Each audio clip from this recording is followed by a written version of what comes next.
সেই কর্ম মানুষকে ডুবাবে। কর্মের দোহাই দিয়ে পার পাবেন না। ভক্তি বিনা কোন সাধনাই দিতে না রে ফল, কোন ফলই ভক্তি ভিন্ন দিতে পারে না। তো আমাদের কর্তব্য হলো হরি কথা শ্রবণ করা, হরি নাম আশ্রয় করা। এটা হলো ভক্তির প্রথম দুয়ার। এই দুটো করবেন। এখন দেখছেন হিন্দু মিডিয়া চ্যানেলটি সাবস্ক্রাইব করুন। তাকে পুরুষ অধম বলে বলা হয়েছে। খুব সুন্দরী রমণী, তারপরে 20 ভরির অলংকার পরিয়েছেন, অথচ গায়ে কোনো বস্ত্র দেননি। সে কি হবে? ধিক্কৃত হবে না? সুন্দরী যুবতী, কিন্তু তার গায়ে অলংকারও দিয়েছেন, কিন্তু গায়ে কোনো পোশাক বা বস্ত্র দেননি, উলঙ্গ। তো সে ধিক্কৃত তো হবে। তেমনি জীবনে বহু কিছু করলেন, কিন্তু ভক্তিকে আশ্রয় করলেন না, বললেন নগ্ন সুন্দরী যুবতী অলঙ্কারা নারীর মতো। ধিক্কার দেবে তাকে। সে অধম, যিনি ভক্তিকে জীবনে প্রতিষ্ঠা করলেন না। আচ্ছা, আপনারা বলবেন এত করে বোঝাচ্ছ কেন? আমরা কি বুঝি না যে ভক্তি শ্রেষ্ঠ? যদি বলেন তাহলে বলি, ভক্তি ব্যতীত অন্য কথা বলা, অন্য শাস্ত্র শোনা, ভক্তি ব্যতীত ভক্তিকে পাশ কাটিয়ে অন্য কথা শোনা, অন্য শাস্ত্র বলাও কোনো কাজে আসবে না। এই যেমন সেটা কি বলছেন এখানে, বলছেন যস্মিন শাস্ত্রে পুরাণে বা হরি ভক্তি নদীশ্বতে শ্রোতব্য নৈব তৎশাস্ত্রং যদি ব্রহ্মা স্বয়ং বদেত। বাবা কি বলছেন? যে শাস্ত্রে, যে পুরাণে হরি ভক্তি পরিদিষ্টতা হয় না, যে পুরাণে, যে শাস্ত্রে ভগবানের ভক্তি পরিদিষ্টিত হয় না, স্বয়ং ব্রহ্মা যদি সেই শাস্ত্র আলোচনা করে লেখে, বললেন সেই শাস্ত্র শ্রবণে কোনো মঙ্গল। এত বড় কথা, এটি একটু বুকে লিখে নিয়ে যান। স্বয়ং ব্রহ্মাও যদি ভক্তি বর্জিত শাস্ত্র, শ্রীহরিকে প্রাধান্য দিয়ে ভক্তিকে না প্রাধান্য দিয়ে ব্রহ্মাও যদি কোনো শাস্ত্র লেখে, ব্রহ্মাও যদি কোনো শাস্ত্র আলোচনা করে, সেটা শ্রোতব্য নয়। তা শুনে কোনো মঙ্গল আমাদের হবে না।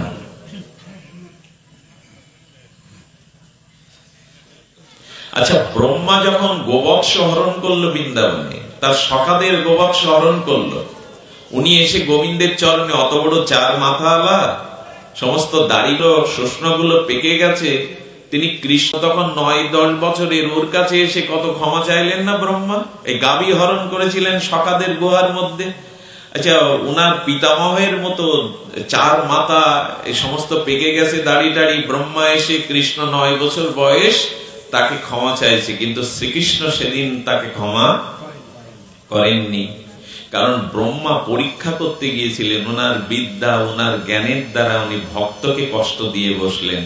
গোবিন্দ বললেন, আমি বাইরে দিয়ে ক্ষমা করলেও অন্তরে তোমায় ক্ষমা করতে পারবো না, কারণ ক্ষমা জীব একমাত্র পাবে ভক্তির কাছে। আসছে কলিযুগে, আমি ভক্তিময় মরুতনীয় প্রেম ভক্তির আবেশ অবতার হয়ে গৌরাঙ্গ প্রভু হয়ে যখন আসবো, সেই গৌরাঙ্গ মূর্তিতে ভক্তি ধর্ম নিয়ে, তখন ব্রহ্মা তুমি হরিদাস হয়ে আমার সেই নাম ধর্মে, ভক্তি ধর্মেই সেদিন তুমি ক্ষমা পাবে, এর আগে তুমি ক্ষমা পাবে না।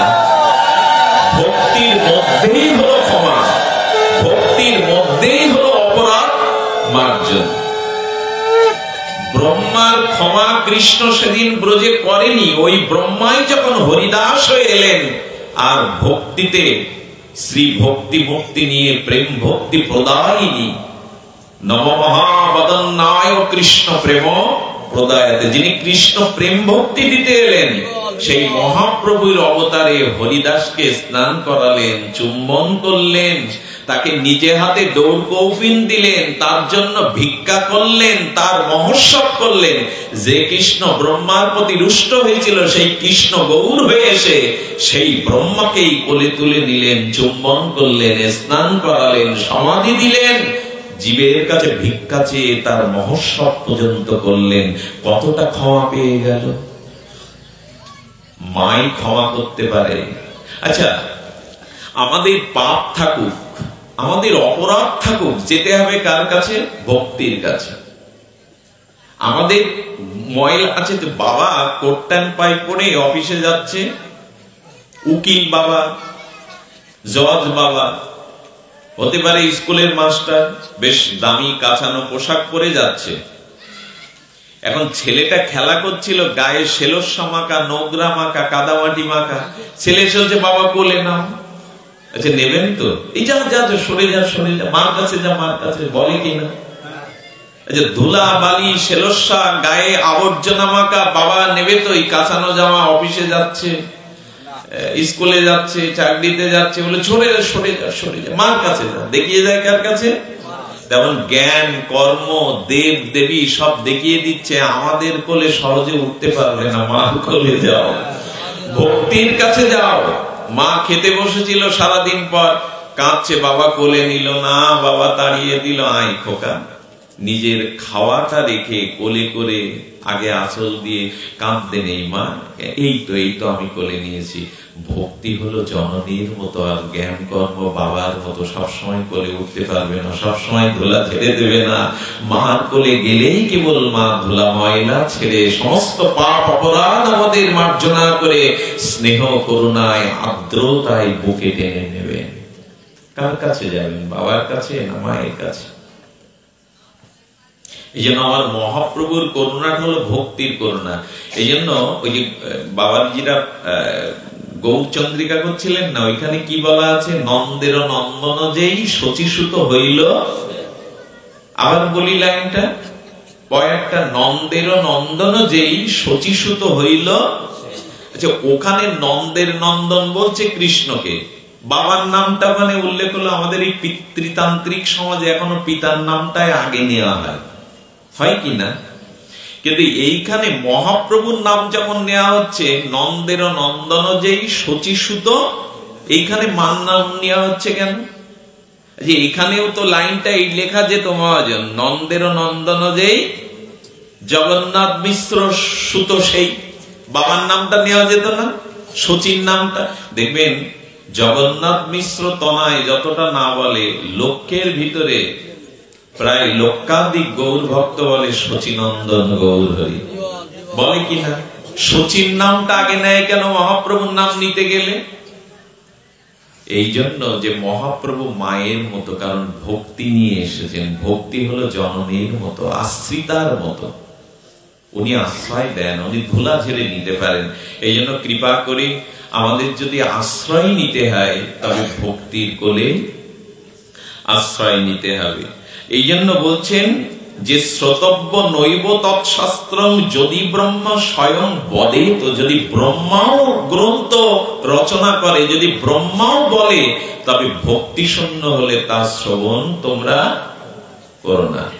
আপাতত আপনাদেরকে এইখানে একটু জানাই যে ভক্তির মহিমাকে আমরা আনলাম। এবার আমরা কাকে ভক্তি বলে, ভক্তির স্বরূপ কি, এবং সেই ভক্তি কিভাবে প্রাপ্ত হওয়া যাবে, সেটাই সংক্ষিপ্ত আলোচনার মধ্যে আসা যায়। ভক্তিকে কিন্তু আমরা একটু ভিদ করলাম, ভূমিকায় আনলাম যে ভক্তি প্রয়োজন। ভক্তি বিনা কোন সাধনাই দিতে না রে ফল, সব ফল দেন ভক্তি স্বাতন্ত্র প্রবল। ভক্তি হলো একটা স্বাতন্ত্র ক্ষমতা আছে, জ্ঞান কর্মের কোন স্বাতন্ত্র ক্ষমতা নাই। ভক্তি বিনা কোন সাধনাই দিতে না রে ফল। আচ্ছা বাবা, একটা কথা বলি, আমার গলায় একটা প্রস্ফুটিত সুগন্ধমণ্ডিত কুসুম মালা দেয়া হয়েছে। আচ্ছা, সুতাতে যদি ফুলগুলি, কুসুমগুলি গ্রথিত না করা হতো, ফুল কখনো মালা হতে পারত? যদি সুতা ব্যবহার না করা হতো? তেমনি ভক্তি হলো সূত্র, আর জ্ঞান কর্ম এগুলো হলো সব ফুলের মতো। এদের যে প্রয়োজন নেই আমি কিন্তু তা বলিনি। এরকম ভাববেন না যে জ্ঞানের প্রয়োজন নেই, বিদ্যার প্রয়োজন নেই। এগুলো না হলেও আবার ভক্তি কোনো কালে, এগুলো আনুষঙ্গিক প্রয়োজন। ওই যে চালটা মূল প্রয়োজন, তেল ঝালটা আনুষঙ্গিক প্রয়োজন। শুধু অন্ন হলেও তো আবার হবে না। হবে কি? অতিথি এলে শুধু অন্ন ফুটিয়ে দিবেন নাকি? কিছু লোক আছে শুধু অন্ন দেওয়ার তালে ব্যস্ত। এক হাড় কৃপণ ব্যক্তি জীবনে কাউকে কিছু সেবা দেয় না, তার বাড়িতে এক সাধু এসে উপস্থিত। সাধু বলছে, বাবা আজ দুপুরে তোর বাড়িতে একটু লবণ অন্ন খাবো। সাধুরা তো এই ভাষাই বলে, লবণ অন্ন পাবো। সাধু বলছে, সর্বনাশ। স্ত্রীকে ডেকে বলছে, একে তাড়ানো যায় কি করে? লবণ অন্ন ব্যয় করতে তো আমি এখন বাজারে যেতে পারবো না। উনি করলেন কি, দেখাবার জন্য ওই ব্যাগটা নিয়ে চলে গেলেন, কিন্তু বাজার আর করেনি। দূর থেকে একটু দেখছে ও বেটা কিছু তো ঘরে নাই, এক মুঠো চাল আছে, ওতে আর একটু লবণ, বাজার না করলে তো সে এমনি না পেয়ে রান্না না দেখেই চলে যাবে। যখন দুপুর হয়েছে, সাধু বলছে, মা, গৃহস্থের দুয়ার থেকে ফিরে গেলে তার সব পুণ্য চলে যায় অতিথির সাথে। তো মা, ওই এক দুটো যা আছে এক মুঠো ফুটাও, লবণ না থাকলেও পেয়ে তোদের মঙ্গল করেই চলে যায়। সে এক মুঠো ফুটিয়ে কোন রকমে একটু লবণের দানা লেগেছিল পাত্রে, ওই দিয়ে গালে যেই তুলেছে, ও খুব ভূমিকা করে এসে হাত জোর করে বলছে, বাবা লবণ ভাত দুটো খাবেন? ও তো বুঝতে পেরেছে, দূর থেকে এসে বলছেন লবণ ভাত দুটো খাবেন। সাধু তখন হেসে বলছেন, মুখে বলে সবাই, খাটালি কেবল তুই।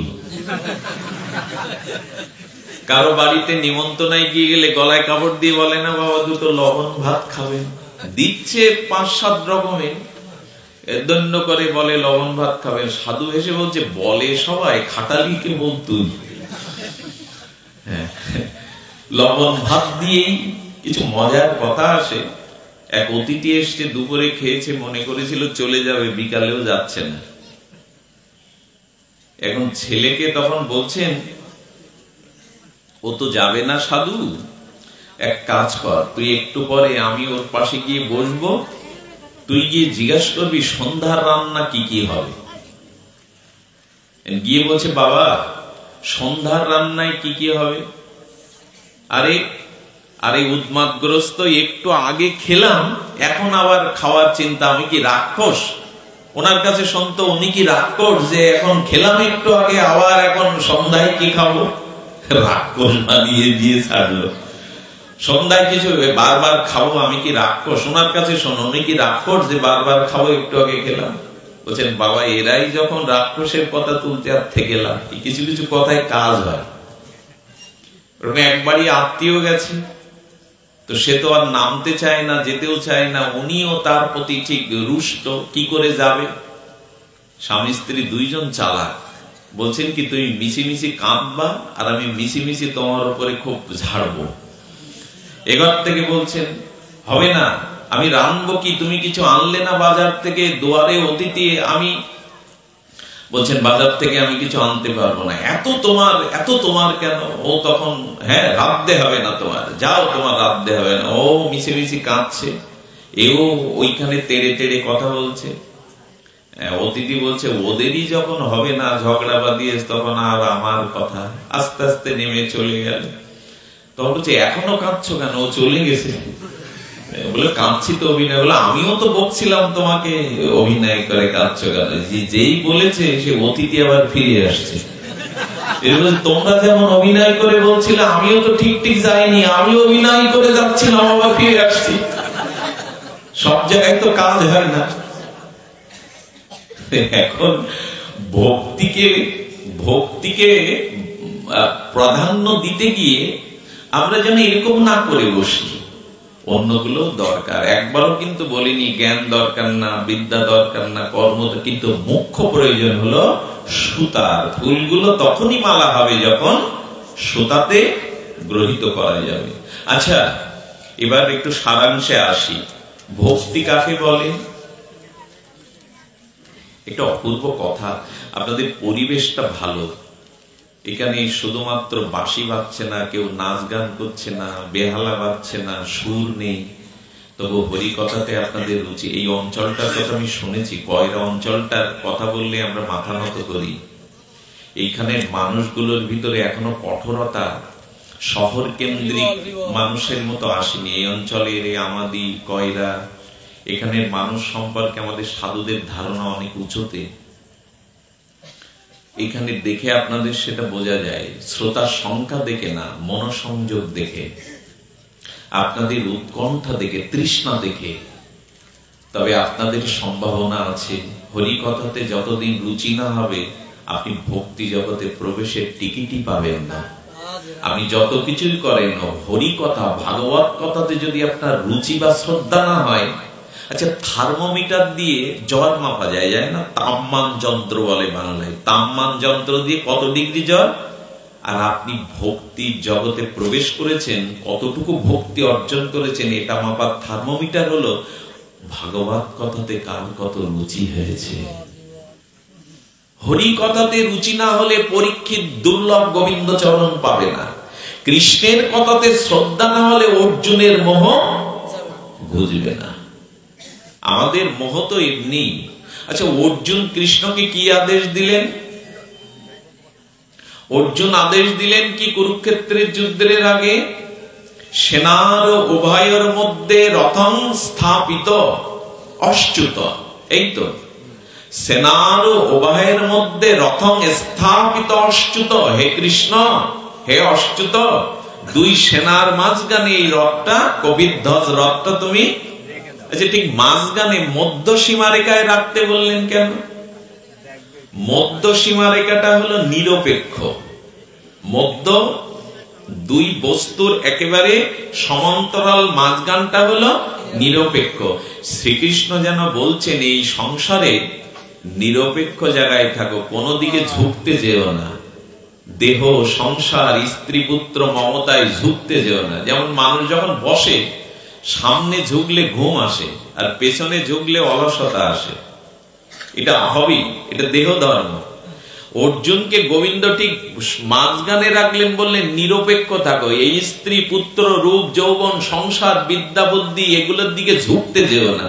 কিন্তু অর্জুন ঝুঁকে পড়লো সামনে।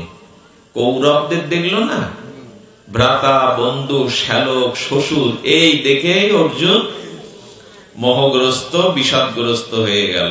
কৃষ্ণ তখন হাসছে, যার সামনে স্বয়ং ভগবান আমি অখণ্ড পরতত্ত্ব কৃষ্ণ দাঁড়িয়ে, সে আমার দিকে দৃষ্টি না দিয়ে দৃষ্টি দিল সামনে, আর পেছনে দিলেও নিজেদের মোহ। ভগবান যেন বলতে চাইছেন সংসারে আমার দিকে দৃষ্টিটা দাও। স্ত্রী, পুত্র, রূপ, যৌবনে মজে থাকলে তুমি বিষাদগ্রস্ত হবে, তুমি মোহগ্রস্ত হবে, তোমার চোখের জল, তোমার কর্তব্য তুমি ভুলে যাবে। কি অপূর্ব শিক্ষা গীতা! ভগবান বলছেন এদিক ওদিক তাকাচ্ছ কেন? নিরপেক্ষ জায়গায় দাঁড়িয়ে তুমি আমার চরণের দিকে তাকাও, আমার দিকে তাকাও, মচ্চিত্ত, আমাকে মনটা দিয়ে দাও, অন্যের দিকে কেন তাকাচ্ছ? আমরা ভুল করে বসলাম, আমরাও মাঝখানে আছি। বৈকুণ্ঠ, পাতাল, আর এটা কি মর্তটা মাঝখানে। মাঝখানে কিনা, নিচে তো তল, অতল, পাতাল, রসাতল সাতটা আছে, উপরেও সাতটা আছে, আমরা হলাম। ভগবান বললেন এই নিরপেক্ষ জগৎ সংসারে দাঁড়িয়ে স্ত্রী, পুত্র, রূপ, যৌবন এই দিকেই দৃষ্টি দিও না, আমাকে ভুলে পারো তো আমার চরণের দিকেই তাকাও। তাহলে আর বিষাদ হবে না, ভ্রান্ত হবে না, পথহারা তুমি হবে না। আমরা তো সব পথহারা, পথিক হারিয়ে ফেলেছি। গোবিন্দ আছেন হৃদয়ে। কবিগুরু রবীন্দ্রনাথ তার মর্মস্পর্শী অনুভববেদ্য ঋষি বাক্যে বলে দিয়েছিলেন, আমার হীরার মাঝে লুকিয়েছিলে, দেখতে তোমায় পাইনি, আমি বাহির পানে চোখ মেলেছি, হৃদয় পানে আহা।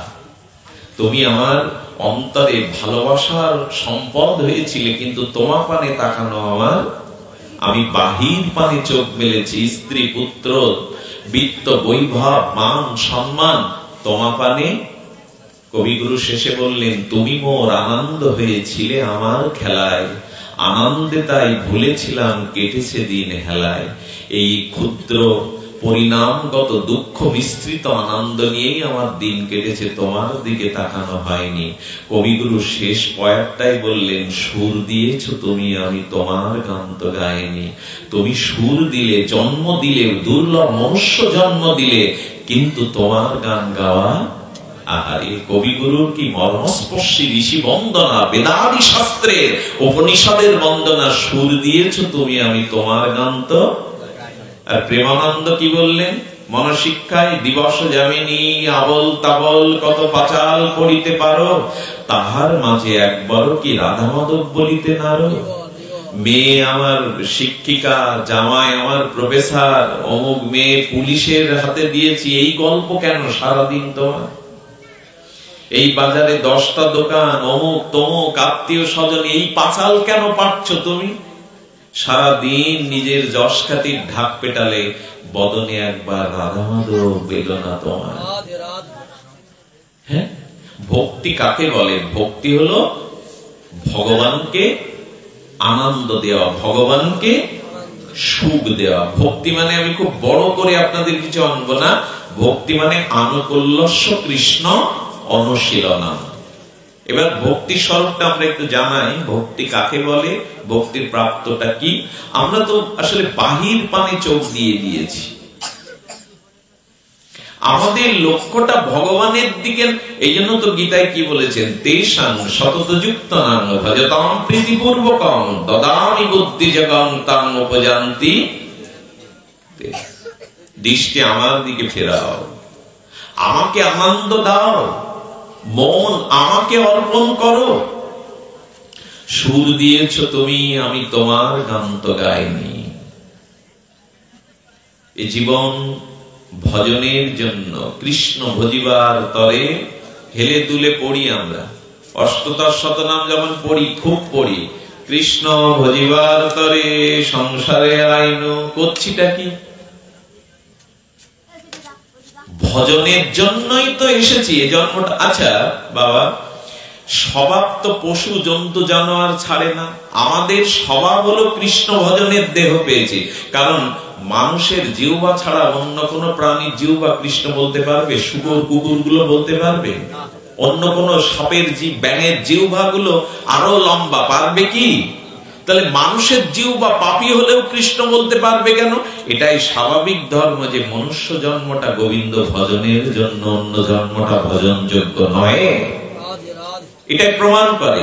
আচ্ছা, পশুরা, জন্তু জানোয়াররা তার স্বভাব ধর্ম ত্যাগ করেনি, করেছে আমরা। আচ্ছা, 7 দিন গাবি মাতাকে আপনি কিছু দিলেন না খেতে, 7 দিন কোন গাবি মাকে খেতে দিলেন না। 7 দিন পরে যদি মাংসের ঝুড়ি নিয়ে গাভীর সামনে রাখেন, ও খাবে তো? খাবে? ওইটা কি ওর ধর্ম? আচ্ছা, ও যদি না খেয়ে মরেও যাও, গাভী মা মাংস খাবে তো? তাহলে পশু কি তার ধর্ম ত্যাগ করলো? আচ্ছা, বিপরীতে বাঘের সামনে 5 দিন মাংস না দিয়ে 5 দিন পরে, 10 দিন পরে যদি ঘাসের ঝুড়ি দেন, পশুরা তাদের স্বভাব ত্যাগ করেনি, কেবল মানুষ, আমরাই কেবল ভক্তি ত্যাগ করে ভগবানের ভজন ত্যাগ করে দিয়েছি। অন্য কেউ আগুন পোড়ানোর ক্ষমতার ধর্ম ত্যাগ করেনি, জল তার শীতলতা ধর্ম ত্যাগ করেনি। কিন্তু এই দুর্লভ মনুষ্য জন্ম পেয়ে ভগবান ভজন না করে, কাদের জন্য করছেন না আপনি ভজন? কাদের জন্য দিনরাত খেটে মরছেন আপনি? যাদের জন্য, তারা কেমন জানেন? তার মানে তাদেরকে তাড়িয়ে দিতে বলছি না, তারা থাকে থাকুক, কিন্তু মনটা ভগবানকে দিন, অন্য কাউকে দিলে ঠকে যাবেন। এক শিব মন্দিরের পাশ দিয়ে এক লাশ শ্মশানে নিয়ে যাওয়া হচ্ছে অন্ত্যেষ্টিক্রিয়ার জন্য। এটা হলো উত্তর ভারতে। তো উত্তর ভারতের মানুষ কি বলে?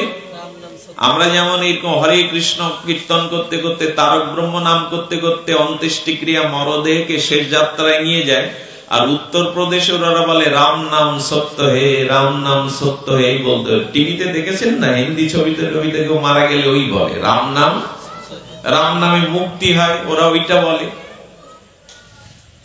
তো শিব মন্দিরের সামনে বলতে বলতে, গাইতে গাইতে যাচ্ছে খোলকর্তাল নিয়ে, রাম নাম সত্য। শিব ঠাকুর জেগে উঠেছে। শিব কার উপাসনা করে?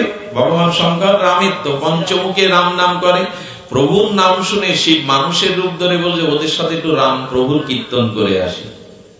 এখন শ্মশানে মানুষের রূপ ধরে ওদের সাথে মিশে রাম নাম করতে করতে চিতায় যখন ধরিয়ে দেয়া হলো মৃত ব্যক্তিকে, তখন আত্মীয় স্বজন, নিজজন, তাদের দিকে ভাই শ্যালক আত্মীয় স্বজন যারা এসেছিল শ্মশানে, তাদের দিকে তাকাচ্ছে শিব রূপে ওই মানুষ। দেখছে কারো মন শ্মশানে নেই, ওর দিকে নেই। যে ছেলের জন্য পিতা কিনা করেছে, চিতা ধরাবার সাথে সাথে চুল পোড়া, চামড়া পোড়ার গন্ধটা পুত্র নিতে পারে না, মুখে কাপড় দিয়ে পিছিয়ে চলে আসে। তো তো কি হয়েছে, শিব ঠাকুর তখন এক একজনকে জিজ্ঞাসা করছে, আচ্ছা বাবা তোমার মন এদিকে নাই কোন দিকে, তুমি মনে মনে খুব চঞ্চলতা প্রকাশ করছো। তো আর বলবেন না, এ খুব পরমাত্মীয় হয়, বাধ্যমূলক আসতে হলো, কাউকে বলবেন না। শ্মশানে যারা গেছে আপনার আপনজন ভেবে তাদের সংলাপ শুনুন। শিব ঠাকুর বলছে তোমার মন এত ব্যস্ত কেন? বলছে বেটা মরবি মর, সানডেতে মর, ছুটির দিন মর, তাহলে আমার আর অফিস কামাই হয় না। বেটা এখন বসকে কি জবাব দেব, মরবি তো সানডেতে মর। শিব ঠাকুর তখন চিতার দিকে তাকিয়ে বলছে তুমি এখন শুনতে পাচ্ছ, এরাই তোমার আপন, 3 ঘন্টা শ্মশানে এরা থাকতে পারছে না, এর ক্ষতি করে দিলে ছুটির দিন কেন মরলে না? আচ্ছা পাশে আর একজনের বলছে তুমি এত চঞ্চল কেন? তো বলছে কাউকে বলো না, বেটা মরল আর আমার ফাইন কিছুটা টাকা গস্তা দিয়ে গেল। বলে কি গস্তা? বলে বিদ্যুৎ বিলের শেষ তারিখ ছিল আর জমা দেওয়া। বেটা মারা গেল এমন সময় আমার আর বিদ্যুৎ বিল পরিশোধ করার কাল তো কিছু টাকা গুনতে হবে ফাইনে, বেটা মরবি মর, তো সেই ডেটেই মরলি। শিব ঠাকুর আবার তাকাচ্ছেন ওই দিকে, এই দেখ তো ওর অবস্থা। কথাগুলো একটু হাসি লাগলেও হাসির নাই, জগতের পরিণামটাই। কিন্তু আমাদের চোখে লাল চশমা, তো মায়ার চশমা, তো যেদিকে তাকানো যায় লাল, প্রেমওয়ালা চশমা তাকালে তো সব লাল। আমরাও মনে করি এরাই আমার আপনজন, এদের জন্যই আমি সবকিছু, কিন্তু না, লাল চশমা দিয়ে লালই দেখছেন। শিব ঠাকুর দেখাচ্ছেন। আর একজনের বলছেন বাবা তুমি কি করো? বলে আমি দোকানদার। তো যে তোমার মন চঞ্চল, বলে মরবি সন্ধ্যায় মর, সকালবেলা যাবো গুছিয়ে দোকানে, এত লেনদেন মহাজন পাতি, বেটা মরবি সন্ধ্যায় মর, রাতে তো আর দোকানদারি ঝামেলা থাকে না। এর মধ্যে চিতার লাশও পুড়ে গেছে। শিব ঠাকুর কিছু ছাই নিয়ে কপালে আর গায়ে মেখে বললেন তুই মরে গিয়ে জগৎকে সত্যটা জানালি, এক রাম নাম ছাড়া জগতে আপনজন ভগবানের নাম ছাড়া কেউ আপনজন না। এটা আরেকটু পরে খুব ভালো করে বোঝানো যায়। আচ্ছা আপনাদের দিকে কেন, সব জায়গায় হয়। চিতাতে মানুষটাকে পোড়ানোর পরে ভরা কলসিটা 4টে খুঁটির বেদির মাঝখানে রেখে পেছন দিয়ে কোড়াল দিয়ে ভাঙা হয় কিনা আপনাদের দিকে? সব জায়গায় হয়, এটা সনাতন রীতি। আসলে ওই 4টে খুঁটি হলো, ওই বেদিটা হলো সংসার, আর সংসারে 4টে জিনিসই আমরা চাই, ধর্ম অর্থ কাম আর মোক্ষ, এই 4টে। ওইখানে কলসিটা যে 5টা উপাদান দিয়ে কুমোর তৈরি করেছে, আপনার আমার দেহ ঠিক একটাও বেশি কম না। কলসি তৈরি করতে গিয়ে কুর্মকার কি লাগিয়েছে? কুমোর প্রথমে মাটি এনেছে, ওতে জল দিয়ে মিশিয়ে নরম করেছে, হস্তশিল্পে দ্বারা কলসির অয়ভাব তৈরি করেছে, তারপর বাতাসে শুকাতে দিয়েছে, আগুনে পুড়িয়েছে, তারপরে ওর মধ্যে একটা শূন্যস্থান তৈরি হয়েছে কিনা? তাহলে ওই 5টা দিয়েও কিন্তু আপনার আমার এই দেহ ঘটক একটাও কম বেশি না। আর ওর মধ্যে জল দিয়ে রাখার মানে হলো, জল হলো জীবন, অর্থাৎ আত্মা রূপে ধর্মত্ব কাম্যক্ষ সংসারের মধ্যে তুমি এতদিন ছিলে। পেছন দিয়ে কোড়াল দিয়ে ভাঙবে কেন?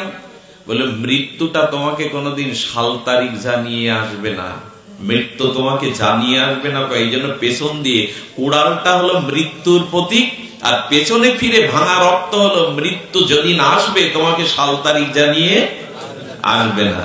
আচ্ছা কলসিটা ভেঙে দিলে জলটা বাষ্প হয়ে উড়ে গেল ভাঙা কলসিটা, তেমনি তোমার আত্মাটা চলে গেল স্বরূপে, আর এই দেহটা ছাই হয়ে মিশে থাকলো। কিন্তু এর পরের কথাটা কি?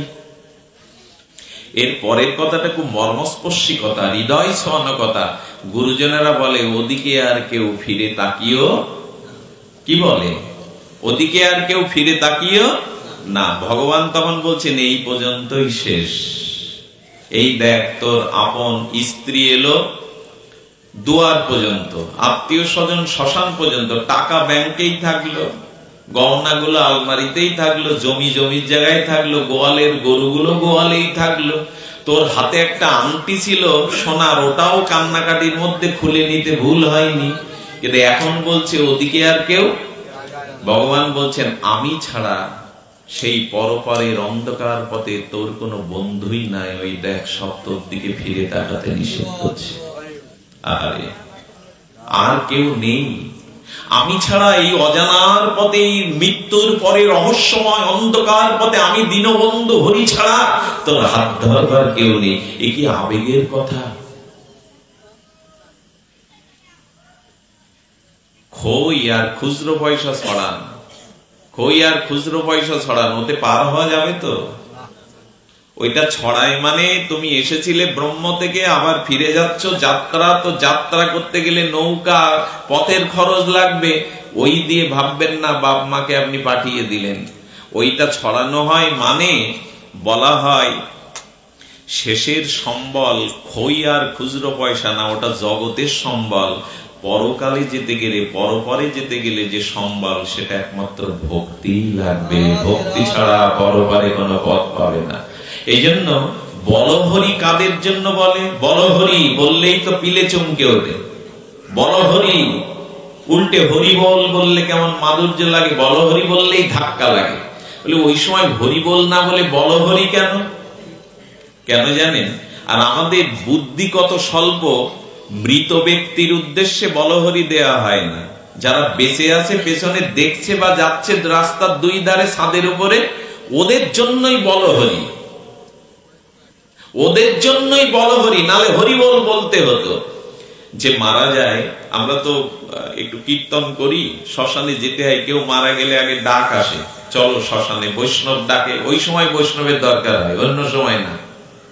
মরে গেলে একটু শ্মশানে যেতে হবে, এসব খোল কর্তাল নিয়ে। বৈষ্ণবের ওই সময় খুব সমাদর, অন্য সময় সমাদর নয়। তা আমাদের ডাকে আমরা যাই, পেছনে বলহরি বলে, আর ওই চারজন দোলাই করে নিয়ে যেতে গেলে ওর মাথাটা তখন নড়ে। আমার ছোটবেলায় কি মনে হতো জানেন? ও যেন মাথা নেড়ে বলছে হরি বলা আর হলো না। তোমরা বলো হরি বলতে বলছো, কিন্তু হরি বলার আগামী জন্ম যদি শুকর কুকুর হয়, হরি বলতে পারবো না।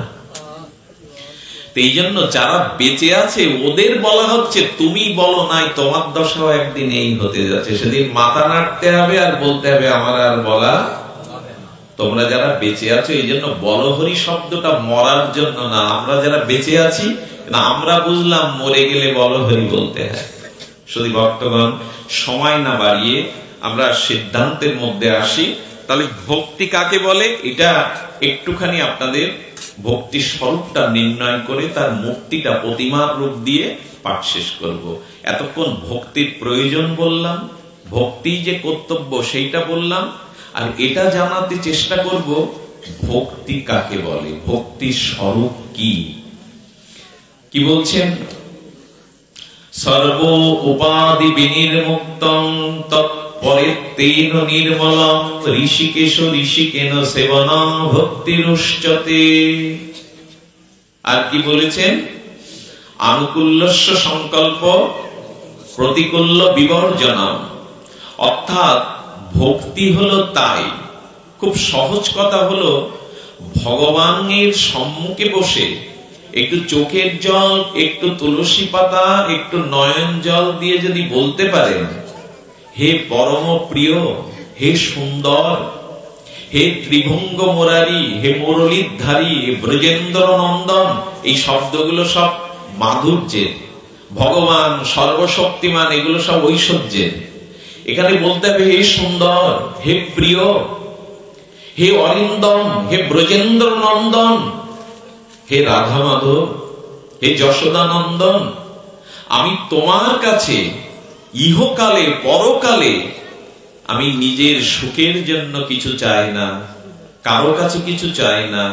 আমি যেন তোমাকে আনন্দ দিতে পারি, তোমাকে সেবা করে যেতে পারি। এই হলো সর্ব উপাধি বিনির্মুক্তং।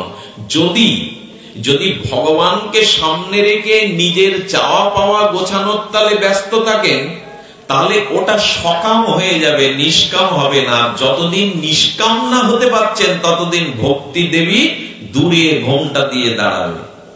কি কথা বলুন তো? এত পূজা পার্বণ মানুষ করে কেন? এত গ্রহ পূজা করে কেন? গ্রহ দোষ নাশ করতে, লক্ষ্মীর পূজা ধনের জন্য, সরস্বতী পূজা বিদ্যার জন্য। ভক্তি বলছেন এখানে নিজের জন্য কিছু চাইলেই ঠকে যেতে হবে, ভক্তি আর হবে না। হ্যাঁ, ধন পাবেন, টাকা পাবেন, বড় লোকের ঘরে জন্মাতে পারবেন, বিশ্বে আপনার নাম খবরের কাগজে মিডিয়ায় ছড়িয়ে পড়বে, তাতে হলোটা কি? যদি ভগবানকে আনন্দ দেওয়ার ইচ্ছা, সেবা করবার ইচ্ছা জাগে, বিনিময় যদি ওখান থেকে কিছু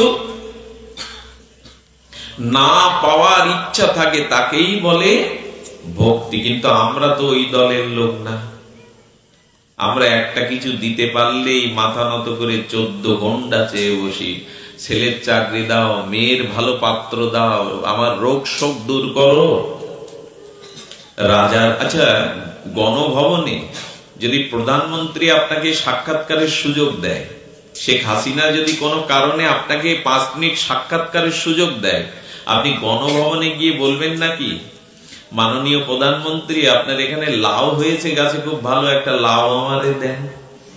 রাজার বাড়ি গিয়ে লাউ কুমড়ো চাইতে হয়, তেমনি রাধারানীকে সামনে রেখে, নিতাই গৌরকে সামনে রেখে চাইতে হয় যেন তোমার ভজন করতে পারি, তোমাকে সুখ দিতে পারি, তোমাকে আনন্দ দিতে পারি, বিনিময় কিছু চাই না।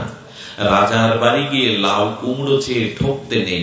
আমরাও ভগবানকে খাড়া করে সামনে রেখে আমাদের কামনা বাসনার ঢাক পিটিয়ে যায়। এটা আর যাই হোক, একে ভক্তি বলে না। কি যেন শ্লোকটা আনুকূল্যে না, অন্ন অবলিষ্টা সন্ধান, কত পোকা যে খাওয়া পড়ছে। অন্ন অবলিষিতা শূন্যং জ্ঞানাকর্ম অনাবৃতা আনুকূল্যেন কৃষ্ণ অনুশীলনান ভক্তির উত্তমা। উত্তম ভক্তি, কেবলা নিষ্কাম ভক্তি তাকেই বলে আনুকূল।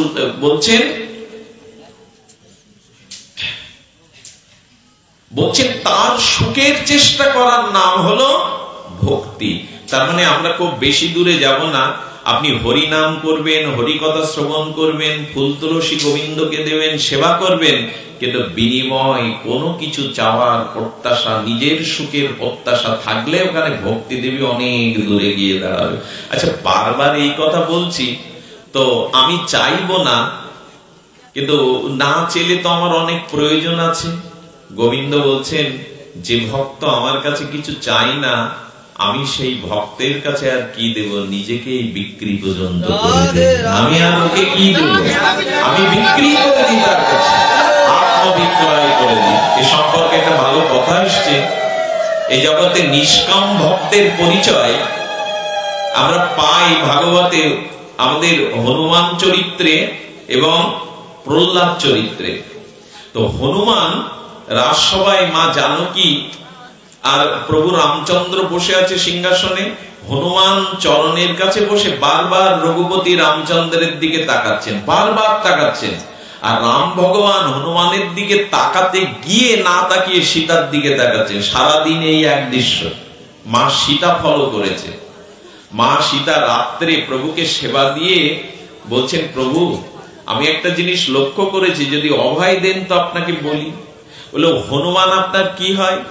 বললো, আমার পুত্র। সীতা, হনুমান আমার মানস পুত্র, ও আমার পুত্র। বলছেন, তাহলে পুত্র পিতার দিকে যদি তাকায়, পিতা কেন পুত্রের দিকে চাইবে না? রামচন্দ্র তখন বলে বসেছে, সীতে জানো, সুগ্রীবকে মিলিয়ে দিল হনুমান আমার সাথে। সুগ্রীব রামের দেখা পায়নি, হনুমানই মিলিয়ে দিয়েছিল। সেই সুগ্রীব কিষ্কিন্ধার রাজা হলো, হনুমান কোনো পদ চায়নি, আমার কাছে চায়নি, কিন্তু সুগ্রীব তার পদ চাইল। আচ্ছা, বিভীষণের সাথে মিলিয়ে দিল রামকে কে? হনুমান। সেই বিভীষণ লঙ্কার সিংহাসন পেল, হনুমান বঞ্চিত থাকলো, কিছু চায়নি। এমনকি সীতা জানো, তোমার উদ্ধার আমার এই অধৈর্যার সিংহাসনে বসার মূলেও আছে হনুমান। আমাকেও এই সিংহাসনে বসিয়েছে, তোমার উদ্ধার করেছে সীতা। কিন্তু জীবনে কোনোদিন আমার চরণ ছাড়া, সেবা ছাড়া হনুমান কোন মন্ত্রিত্ব পদ, কোনো কিছু ঐশ্বর্য সে চায়নি। তাই বলে বুঝলাম, ও তোমার সন্তানের মতো তোমার কাছে কিছু চাইনি, সেবা করেছে, তো ওর দিকে তাকাতে দোষ কি তোমার? তুমি ওর দিকে তাকাচ্ছ না কেন? আহা, কি মার্মিক কথা। রঘুপতি রামচন্দ্র বললেন, সীতা, এই জগতে যদি কেউ কারোর কাছ থেকে টাকা ধার নেয়, মহাজনের কাছ থেকে, আর উপযুক্ত সময়ে তার টাকা যদি শোধ না দিতে পারে, কোন ঋণগ্রস্ত ব্যক্তি মহাজনের চোখে চোখ দিয়ে কি তাকাতে পারে? যে ভক্ত নিজের জন্য কিছু না চেয়ে সর্বস্ব আমার সুখের জন্য বিলিয়ে দেয়, সেই ভক্তের চোখে চোখ দেওয়ার ক্ষমতাও ভগবান হারিয়ে ফেলে। আমি ঋণী। হনুমানকে আমি জীবনে কিছু দিতে পারিনি, কোনো কিছু সে আমার কাছে কোনোদিন চাইনি। আমি চাইলেই পৃথিবীর বৈকুণ্ঠের রাজত্বকে দিতে পারতাম, আমার চরণ সেবা ভিন্ন হনুমান কিছু চাইনি। তাই ওর দিকে চোখ দিতেও আমি কুণ্ঠিত বোধ করি। ও মহাজন, আমি ঋণী। এই হলো ভক্তির গরিমা। ভগবানও নিজেকে বিক্রি করে দেন। উদ্ধবকে শ্রীকৃষ্ণ বলেছিলেন, উদ্ধব, আমি আমার ভক্ত যখন জল তুলসী আমার চরণে দেয়, আমার ভক্তির দ্বারা আমার ভজন করে, আমাকে আনন্দ দেয়, আমি ওই ভক্তকে শাস্তি সারূপ্য সালুক্য আমার মতো রূপ দিতে চাই, নেয় না। আমার ধাম বৈকুণ্ঠের পরিকর করতে চায়, নিতে চায় না। স্বর্গ তো তুচ্ছ, বৈকুণ্ঠ আমার স্থানে বাস, আমার মতো শক্তি রূপ সে চাইলেও নেয় না। আমি ভক্তকে বলি কি চাই, বলে তোমার সেবা চাই, তোমাকে ভজন করতে চাই, ভালোবাসতে চাই। আমি দিতে গিয়ে আরো ঋণ হয়ে ফিরে আসি। তাই আমি চিন্তা করলাম, আমি ভক্তের কাছে ঋণী। তাই ভক্তকে দেখলে আমার কিছুটা অপবিত্র মনে হয়। ঋণগ্রস্ত ব্যক্তি মহাজনকে দেখলে কিছুটা অপবিত্র জ্ঞান করে না নিজেকে? আমাকে মনে হয় আমি অপবিত্র। তাই আমার ভক্ত যখন রাস্তা দিয়ে চলে, আমি গোবিন্দ ভক্তের পিছনে চলি, যাতে ভক্তের পায়ের ধুলোটা উড়ে এসে আমার গায়ে পড়ে। উদ্ধব বলছে, কি বলছো তুমি? ভগবান ব্রহ্মা শিব যে চরণের ধুলি হওয়ার সাধনা করে, তুমি ভক্তের পায়ের ধুলো উড়ে আসে পড়বে বলে পেছনে চলো? বলে হ্যাঁ, কারণ ঋণগ্রস্ত ব্যক্তি যদি মহাজনের পায়ের ধুলো মাকে, তাহলে কিছুটা ঋণ মুক্ত মনে হয়, ক্ষমা করেও দেয়। তেমনি আমি আমার ভক্তের পায়ের ধুলোটা গায়ে মাকি, যাতে ওই ঋণটা কিছুটা আমার ভিতরে পবিত্র বোধটা কিছুটা জাগে। এর উপরে কথা হতে পারে। এই জন্য ভগবানকে যেটুকু সেবা করবেন, ভালোবাসবেন, কোনো উপাধি রাখবেন না, নিজের কোনো চাওয়া পাওয়া ওখানে রাখবেন না। ভক্তির কথা আপনাদের আর কি বলবো। ব্রজবাসীরাই পেরেছিল, বৃন্দাবনবাসীরাই পেরেছিল তাকে সর্বস্ব দিয়ে ভালোবাসতে, বিনিময় তার কাছে কিছু চাওয়া ছিল না। রাধারানী সহ ব্রজ সুন্দরীগণ রাসের পরে শ্রীগোবিন্দ রাধারানীকে এই প্রস্তাব দিয়েছিল, হে গোপীগণ, তোমরা আমার কাছে কিছু বর নাও। সখীগণ গোপীগণ বলেছিল, বর দেবে? প্রাণনাথ বর দেবে? যদি বর দিতে হয় দাও, তুমি সুখী হও। গোবিন্দ তখন বললেন, এটা তো আমার জন্য চাওয়া হলো, তোমরা তো কিছু চাইলে না। বলে, ইহকালে পরকালে জন্ম জন্মান্তরে তোমার সেবা ভিন্ন, তোমার সুখ ভিন্ন, আমরা অন্য কিছু চাই না। এই হলো ভক্তি, এই হলো বিশুদ্ধ ভক্তি। নিজের চাওয়া পাওয়ার জন্য, নিজের নাম প্রচারের জন্য। এই যজ্ঞ কে দিয়েছে? সাইনবোর্ডে টানিয়ে দেন, উনি একদিনের খরচ দিয়েছে। এসব খুব বাড়াবাড়ি, এগুলো ভক্তি বিরোধী। হ্যাঁ, রবীন্দ্রনাথ বলেছেন, নিজেরে যেন না করি প্রচার, নিজেরও আপন কাজে, তোমার ইচ্ছা পূর্ণ করবে আমারও জীবন মাঝে। তাকে সুখ দেওয়াই ধর্ম। গোপীগণের মাথায় ব্যথা। নারদকে বলছেন, কৃষ্ণ আমার মাথায় ব্যাম যন্ত্রণা, ভক্তের পাদ ধুলো ছাড়া এই রোগের নিরাময় নাই। কেউ দিল না। গোপীরা নারদকে বলল, আচল পাত নারদ, আমাদের পায়ে যত ধুলা আছে কুড়িয়ে কুড়িয়ে উন্নায় বেঁধে দিয়ে বলছেন, তাড়াতাড়ি গিয়ে মাথায় দাও। বলেন, তোমাদের পাদ ধুলো স্বয়ং গোবিন্দের মাথায় দেবে, নরকে যাওয়ার ভয় নাই? বলে, নরকে গিয়ে পচে মরি, ক্ষতি নাই। ওইখান থেকে যেন জানতে পারি আমাদের প্রভু সুখে আছেন, তিনি ভালো আছেন, তিনি ভালো আছেন। ভক্তিটা কেমন না, প্রসব বেদনা উঠেছে, ওটিতে নিয়ে যাওয়া হয়েছে, গর্ভধারীর মা, একবার উলুধ্বনি দিন, একবার। প্রসব বেদনা উঠেছে, ভাগবতে একবার উলুধ্বনি দিলেই হয়। প্রসব বেদনা ওটিতে নিয়ে যাওয়া হয়েছে। ডাক্তার বলছে, ছেলে বাঁচাতে গেলে মাকে মারতে হবে, আর মাকে বাঁচাতে গেলে ছেলেকে বাঁচাতে গেলে মাকে মারতে হবে, আর যদি মাকে বাঁচাতে চান তাহলে ছেলেকে সবাই কি বলে বাড়ির লোক? গাছ বাঁচান। সবাই কি বলে? গাছ বাঁচান। কিন্তু মা কি বলে জানেন? চোখের কথা বলার তো শক্তি নেই, প্রসব বেদনা, চোখ দিয়ে দর দর করে জল পড়ে, বলে ডাক্তার বাবু আমি মারা যাই, ক্ষতি নেই, আমার ছেলেটাকে আপনি জগতের আলো দেখাবেন। ভক্তি হলো মায়ের মতো, নিজের সর্বস্ব দিয়ে বলে। সবাই বলে, বনসই করার সময় বলে দেয় গাছ বাঁচুক, গাছ বাগলে ফসল পাওয়া যাবে, কিন্তু মা অন্য সুরে কথা বলে, আমি মরে যাই, ক্ষতি নেই, আমার সন্তানটাকে জগতের আলো দেখান। হনুমান সীতামাকে বলছেন, মা তুমি প্রতিদিন এই সিঁদুরটা শীতেতে দাও কেন? বলে এইটা দেখলে তোর প্রভু আনন্দ পায়, তোর প্রভু খুব সুখী হয়। সদবা স্ত্রীর সিঁদুর দেখলে স্বামী সুখী হয়। হনুমান তখন করেছে কি, সিঁদুর পর্বত থেকে পুরো গায়ে মাথায় সিঁদুর মেখে রাজসভার মধ্যে গিয়ে রামের সামনে দাঁড়িয়েছে। মন্ত্রী যারা ছিল 5-7 জন হাসছে, বনের বানর, ওর কি বোধ আছে? প্রভু সিঁদুর মেখে রাজসভার মধ্যে ঢুকে গেছে। রাম বলছে, ওকে বলতে দাও, তোমরা বসো। তুমি সিঁদুর মেখেছো কেন? প্রভু আমি মার কাছ থেকে আর জেনেছি, চিলতে পরিমাণ সিঁদুর শীতিতে দিলে নাকি তুমি খুব আনন্দ পাও, তাই আমি প্রতিজ্ঞা করেছি আজ থেকে গায়ে মাথায় প্রতিদিন সিঁদুর মাখবো, যাতে তুমি পরম আনন্দ পাও, তুমি সুখী হতে পারো। এই হলো ভক্তি, তাকে আনন্দ দেওয়া। মহাপ্রভু সেবার পরে ওই একটাই দরজা ভেতরে যাওয়ার। গোবিন্দ দাস এসে বলছে, প্রভু সরে দাঁড়াও, তোমার সেবার পরে আমি একটু তোমার চরণ সেবার সুযোগ পাই, এটা তুমি আজ দেবে না? একটাই দরজা, ঢোকবার ঘরে পথ নেই, শয়ন মন্দিরে। প্রভু আড়ামোড়া খেয়ে বলছেন, আজ প্রসাদ বেশি পাওয়া হয়ে গেছে, গোবিন্দ আমি সরতে পারবো না, যেতে হয় যাও, নালে তুমি খেয়ে নাও। গোবিন্দ চিন্তা করলেন, ভেতরে না গেলে তো প্রভু চরণ সেবা করতে পারবো না। আচ্ছা, আমি যদি প্রভুকে ডিঙিয়ে ওপারে যাই, তাহলে মহৎ ভগবানের অমর্যাদার কারণে আমাকে নরকে যেতে হবে। যেই বলেছে সেই সঙ্গে সঙ্গে মুখে চড় বসিয়ে দিয়ে বলছেন, প্রভুর চরণ সেবার জন্য যদি অপরাধ হয় নরকেও যেতে হয়, তুই নিজের কথা ভাবলি, প্রভুর চরণ সেবার কথা ভাবলি না? সঙ্গে সঙ্গে ডিঙি ওপারে গিয়ে প্রভুর চরণ সেবা করছে। প্রভু অনেকক্ষণ পরে বলছেন, গোবিন্দ বেলা তো প্রায় শেষ, তুমি এখনো সেবা করতে যাওনি? বলে, প্রভু দরজার মাঝে কেউ পড়ে থাকলে বাইরে যেতে হয় কি করে সেবা করতে?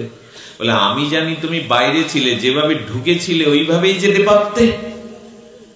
বলেন, প্রভু ভেতরে প্রবেশ করেছিলাম তোমার চরণ সেবার জন্য, আর বাইরে যাব নিজের পেটের চিন্তার জন্য, এই বুদ্ধি যেন কোনো কালে না হয়। এরে বলে ভক্তি। শুক্লম্বা ব্রহ্মচারী কয়েক বাড়িতে ভিক্ষা করতেন, কথাগুলো কণ্ঠ আড়ষ্ট হয়ে যায়।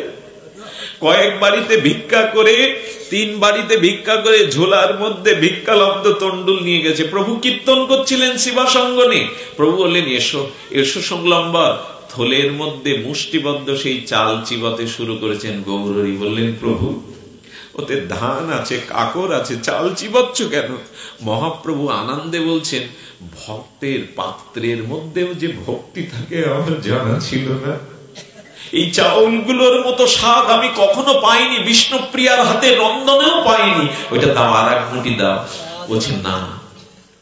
আচ্ছা, তোমার এই এক মুষ্টি আমাকে যে আনন্দ দিয়েছে, প্রেম দিয়েছে, ভক্তি দিয়েছে, আমি প্রসন্ন শুক্লম্বার বর চাও। তোমার চরণ ছাড়া তো জগতে আর কিছু ব্রহ্মাপদ তো চাই না, বৈকুণ্ঠ তো চাই না। মহাপ্রভু বলছেন, আজ বর না দিয়ে ছাড়বো না। আমি এত আনন্দ পেয়েছি তোমার এই ভিক্ষালব্ধ তন্ডুলের ভক্তিতে, আমি এত প্রসন্ন, বর আজ দেবই। বলেন, আমি তোমাকে বর দিলাম, তুমি জন্ম জন্ম ভিখারি হও। এই হলো আমাদের ভক্তি ধর্ম। ধর্মকর্ম কি কনস করবে ভিখারি হতে, কাঙাল হতে, চোখের জল ফেলতে? ধনং দেহি যশং দেহি, ধন দাও, টাকা দাও, ক্ষমতা দাও, রাজ্য দাও, সম্মান দাও, এই জন্য ধর্ম না। এই জন্য ধর্ম না, এটা ঠকানো ধর্ম নিজেকে। এটা আত্মসুখের ধর্ম, এটা প্রবঞ্চনার ধর্ম। ভাগবত শিখিয়েছেন, মহাপ্রভু শিখিয়েছেন বিশুদ্ধ ভক্তির কথা। এখানে নিজের চাওয়া পাওয়ার কিছু নেই। শুক্লম্বার তখন আনন্দে নৃত্য করে বলছেন, প্রভু বর, এমন বর দিয়েছো আমি যেন জন্ম জন্মে ভিখারি হয়, তাহলে আর একটা বর দাও।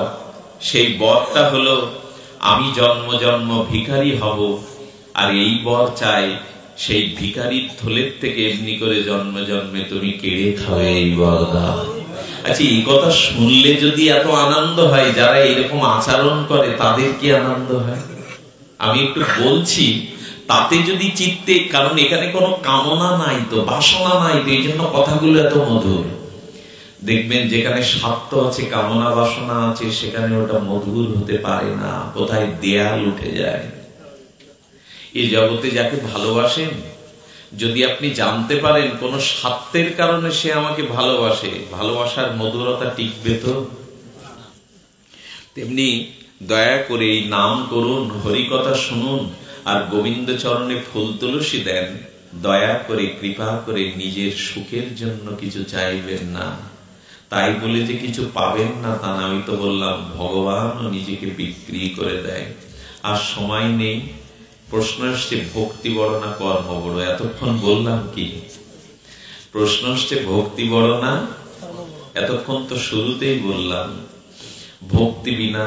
আচ্ছা, পুকুরে মাছ আছে, আপনি কি যেন হুইল, মাছ মারে কি যেন হুইল, ফাতনাটাও সুন্দর, বড়শিটাও ৩-৪টে, কিন্তু বড়শিতে সাপ দেয়নি, মাছ উঠবে তো?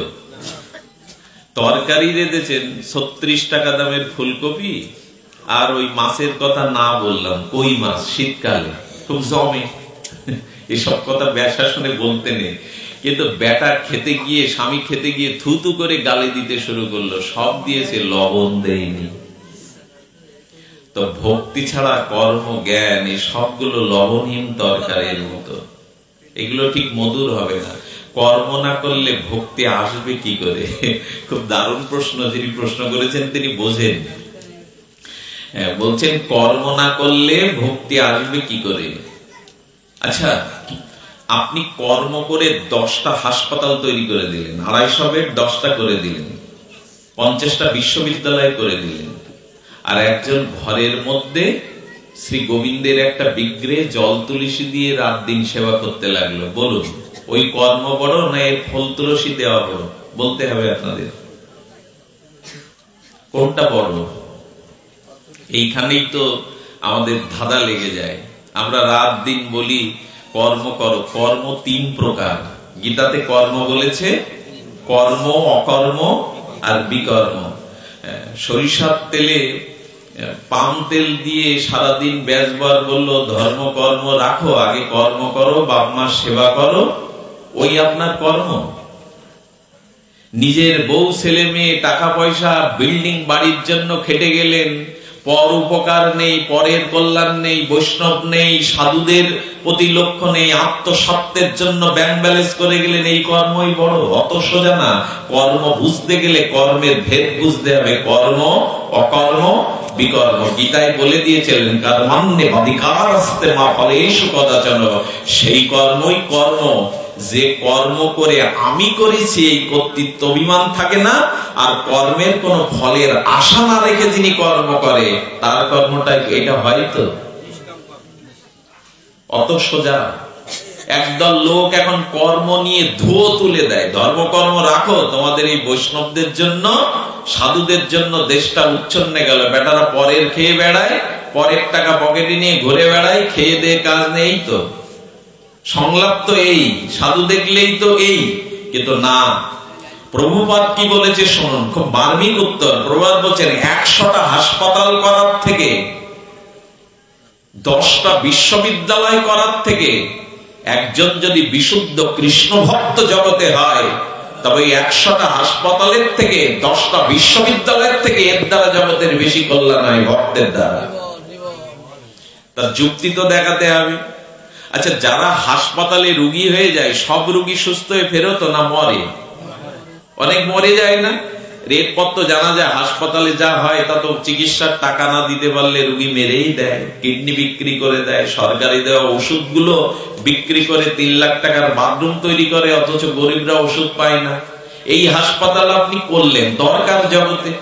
আচ্ছা, যিনি রোগগ্রস্ত হয়ে গেলেন, সুস্থ হয়ে ফিরে এলেন, উনি চিরদিনের সুস্থ হলেন তো? উনি চিরদিনের সুস্থ হবেন তো? ওনার আর জরা ব্যাধি আসবে না তো? বললেন কোটি কোটি জন্ম আপনি জন্মাবেন, মরবেন, রোগগ্রস্ত হবেন, আবার হাসপাতালে যাবেন, ফিরবেন, এইটা ভালো না একজন ভগবানে ভক্তি লাভ করে এই মরদেহ জন্ম মৃত্যু চক্রে থেকে নিষ্কৃতি পেয়ে সাক্ষাৎ ভগবানের লোকে চলে গিয়ে জন্ম মৃত্যু জরা আর কখনো তাকে স্পর্শ করবে না? এটা মঙ্গল, এইটাই তো মঙ্গল। আর কোনদিন জরা ব্যাধি তাকে স্পর্শ, তিনি নিত্য ভগবত স্বরূপে নিত্য ভগবত ধামে গিয়ে জন্ম মৃত্যুর অতীত হয়ে যাবেন। ইনি তো জন্মাবেন, আবার রোগগ্রস্ত হবেন, আবার হাসপাতালে যাবেন, আসবে যাবে। ছেলে মেডিকেলে পড়ে ডাক্তার হয়েছে, এক গুরুদেবের কাছে হাত জোর করছে, কি বলবি? তা আমার ছেলে একমাত্র ছেলে। বললো খুব ভালো, আর কি বলবি? তো ছেলে ডাক্তার। বললো আরো ভালো, আর কি বলবি? বলে ছেলেকে বিয়ে দিয়েছি, বৌমাও খুব ভালো সুন্দরী। বললেন তোর আনন্দে আমি নাচতে ইচ্ছা করছে, আর কি বলবি? বলে ছেলে গলা ধাক্কা দিয়ে বের করে দিয়েছে, ভাত দেয় না। গুরুদেব তখন বললেন ছেলেকে ডাক্তার করতে চেয়েছিলি, মানুষ করতে। আজকাল বিশ্ববিদ্যালয়ের ছেলে মেয়েদের যে আচরণ, তাকে দেখলে মনে হয় ভক্তি যদি না থাকে, ভজন যদি না থাকে, তাহলে এরাই ডুবাবে দেশটা, এরাই ডুবাবে দেশটা।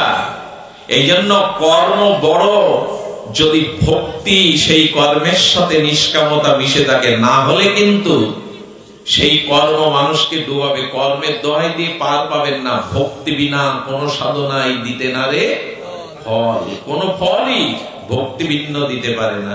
তো আমাদের কর্তব্য হলো হরি কথা শ্রবণ করা, হরি নাম আশ্রয় করা। এটা হলো ভক্তির প্রথম দুয়ার। এই দুটো করবেন, এই প্রত্যাশা রেখে আমি